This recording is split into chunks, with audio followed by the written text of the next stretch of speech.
Deixa eu te dar uma pergunta. Como é que é a sua história com Jesus, assim? Você já vem de a gente usa esse termo na igreja, de um berço de ouro? Você já nasceu numa família de cristãos, de crente e tal? Se sim, e como é que foi o seu encontro com Jesus nesse processo? Beleza. Cara, olha só, a minha história talvez é a história de centenas de ministros muito parecidas, né? Eu nasci num lar cristão, nasci na igreja e a minha família toda é cristã, da Assembleia de Deus aqui na minha cidade. Então eu nasci dentro desse contexto de igreja já, de culto e tal. Mas nós tivemos algumas histórias peculiares na minha família que a gente acabou se afastando de Jesus, como família mesmo. Alguns períodos da história assim, do meu pai, de falência e tal. E eu com 16 anos, eu me afastei de Jesus de verdade. Uhum. Sabe, eu abandonei e tal, virei as costas pro Senhor e parei com tudo. Só que é aquele negócio, né, cara? A gente criado numa igreja e Deus sempre falava muito com a gente, assim, Deus usava profetas e o Senhor sempre movia muito o meu coração para aquilo que eu faço hoje. Desde pequeno, eu sempre gostei de servir na igreja e tal, Eu era, por exemplo, do cultinho de criança, eu era o único que cantava. Uhum. Teatro, eu era o único que queria fazer. Eu sempre gostei muito, sempre quis servir, sabe? E aí, cara, com 16 anos me afastei. E eu voltei com 19 anos de idade, cara. Com 19 anos de idade foi quando eu voltei para Jesus de verdade. Eu tive uma experiência com Deus muito forte Como é que foi? De uma resposta de Deus. Eu era formando em Direito, estava estudando Direito. Uhum. Na verdade, estava bem no início da carreira jurídica e tal. E tem um determinado momento da nossa vida que a gente pensa que a gente tá, cara, tô bem, tô no auge, tá tudo sob o meu controle, não preciso de mais nada, tá tudo dando certo e tal. E eu tava nessa pegada, cara. Tava dando tudo certo, tava na faculdade, eu tinha ganhado um prêmio na época de garoto calouro com a minha esposa, tava fazendo propaganda de televisão pra universidade, tava inventando um monte de coisa, tava bem envolvido assim, longe do Senhor. Uhum, na sua vida profissional. Aí no dia 23 de abril de 2009, uma quinta-feira, eu acordei de manhã e, cara, aquele dia eu experimentei do pior que o inimigo poderia fazer comigo, sabe, cara? Assim, de angústia, de sensação de morte, emocional de olhar mesmo pra minha vida, isso, cara, e espiritual também, sabe? Porque eu vi quão vazio eu estava, quão distante. Cara, foi uma coisa muito doida, porque foi uma sucessão de várias coisas. Eu vou poupá-los aqui, porque são coisas até muito pessoais. Sim, sim. Mas que me feriram demais, me tiraram o meu chão. E aí, cara, é onde o ser humano lembra de Deus, né? Quando o chão vai embora, sim. A gente, cara, peraí, eu tenho uma promessa do Senhor sobre mim. Será que ela existe? Será que ela ainda está de pé? Será que Deus realmente tem um plano comigo e tal? E foi o que eu fiz, cara. Eu procurei naquele dia um irmão que passava por mim, porque orar no monte sempre e tal. Tentei encontrar ele para ver se ele me levava para orar. Não consegui. Tentei ir na minha igreja, a porta estava fechada da igreja. Não consegui. Você chegou a ir lá? Fui na porta da igreja, cara. Tinha uma pantográfica. Eu me lembro que eu tava chorando assim, cara, e a igreja fechada. E aí, cara, eu fui para casa. E aí no meu quarto, no chão do meu quarto, eu fui pro cantinho da cama assim, dobrei os meus joelhos e falei: Jesus, olha, eu cansei, Senhor, eu quero morrer. E abri meu coração, cara. Foi talvez a oração mais sincera da minha vida que eu fiz pro Senhor naquele dia.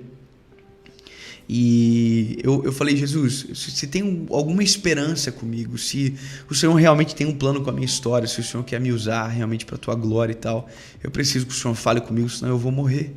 E aí, cara, eu peguei uma Bíblia, fui no quarto da minha mãe, peguei uma Bíblia, que era a Bíblia que meu avô havia deixado de herança e tal, e abri um texto bíblico e abri Salmo 116. Amo ao Senhor porque Ele ouviu a minha voz e a minha súplica, porque inclinou para mim os seus ouvidos. Porquanto invocá-lo-ei enquanto viver, cordéis da morte me cercaram, angústia do inferno se apoderaram de mim. Encontrei angústia e tristeza e disse: ó Senhor, livra a minha alma. Cara, era a minha oração, era aquilo que eu tava vivendo, cara.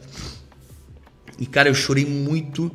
E eu falei, Jesus, se é real, se isso não é algo sorte, eu preciso que o Senhor fale comigo de novo. Vai, fechei a Bíblia e abri. Isaías 60, levanta-te e resplandece, porque já vem a tua luz e a glória do Senhor vai nascendo sobre ti. Obviamente que isso não é uma doutrina, é uma experiência, né? Foi o que aconteceu comigo e foi o que foi suficiente para eu tomar a melhor decisão da minha vida, cara. Eu coloquei o meu rosto no chão, cara, eu falei, Senhor, eu nunca mais vou te abandonar. Jesus, eu vou te servir com toda a minha vida, com tudo aquilo que eu puder, Senhor, eu estou à tua disposição. Eu fiz 30 dias de oração de madrugada, cara. Quando terminou, cara, eu era outro garoto. Meu namoro com a minha esposa, que é a minha primeira namorada, mudou. Tudo mudou, cara. Eu digo assim, cara, que o se tornar crente, né? Ou se tornar evangélico, cristão, cara, pra mim foi uma metamorfose absurda. Foi tão genuíno a transformação que eu tive da parte do Senhor, que no outro dia tinha algumas músicas que eu gostava de ouvir, por exemplo, e cara, que me deu ânsia de vômito. Coisa muito doida, assim, muito doida. Sério mesmo. Cara, isso é muito louco. Eu ouvi... Não tem a parada de ser música do mundo, música gospel. Não, aquela música, aquela letra que eu não sabia o que era tal, mano, me deu ânsia de vômito.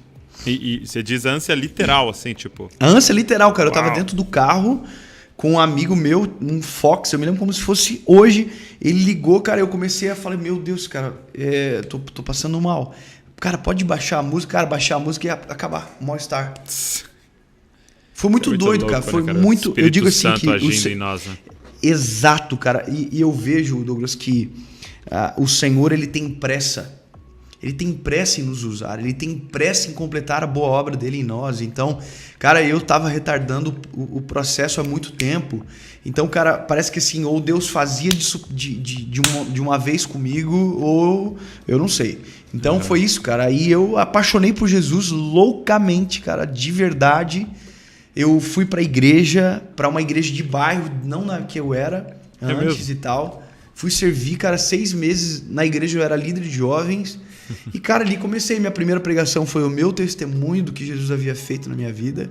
E começou, cara. Aí vem as nossas... como é que é? Os nossos desafios, né? De descobrir exatamente qual é o nosso ministério, dentro dos 5, qual é o meu, e aí o meu, cara, é o ministério de evangelista. Eu apanhei pra caramba por conta disso, aliás, apanho até hoje, né, porque o cara ouve, ele diz, pois é, mas ele não cuida, outro diz, pois é, mas ele não planta igreja, quer dizer, cada um se defende dentro da sua perspectiva, e sim. É uma besteira. E aí, na época, né, cara, eu sempre fui muito intenso, assim, de sentimento e tal. Eu sou sentimental, sou de chorar fácil. E quando eu comecei a pregar, cara, eu chorava muito. Porque aquilo eu choro até hoje, mas eu chorava muito mais. Sim. Porque aquilo era a minha vida, cara. Entendeu? Eu falava e aquilo era eu. Sim. Cara, foi um período muito especial da minha vida com o Senhor. É muito cara, legal, que cara. Me moldou muito, sabe? Isso que você tá falando, cara, é muito louco. Algumas pessoas me falaram em podcast, mas me falaram mais, tipo... Cara, fui pôr um cigarro na boca, tive ânsia. Fui pôr uma bebida na boca. Isso é uma coisa muito doida que o Senhor faz. 2 coisas que ficam muito evidentes, cara, quando eu ouço histórias como a sua e de tantos que vieram aqui. Primeiro, uma obra muito clara do Espírito Santo, né? Ele fazendo, pá, igual você contou agora. Mas segundo, sempre acontece quando você chega no final de você mesmo. Né? Quando você chega nesse ponto de levantar as mãos e falar, eu me rendo. Tipo, eu não consigo, eu não tenho condições, eu não dou conta da minha vida, eu não consigo me salvar, tal. E aí você, de verdade, encontra um salvador. Não é mais um amuleto, não é mais me ajuda a melhorar a minha vida aqui, não. Tipo, é um salvador, né? E pra galera que tá nos ouvindo, nos assistindo, cara, eu acho que eu falaria, você não precisa viver uma tragédia pra você reconhecer isso. Você não precisa estar no seu pior dia da história pra você reconhecer isso. Você não precisa estar perto de uma overdose ou falir sua empresa pra você reconhecer, cara. É você olhar para a palavra e falar, eu não dou conta, eu preciso desesperadamente de um salvador.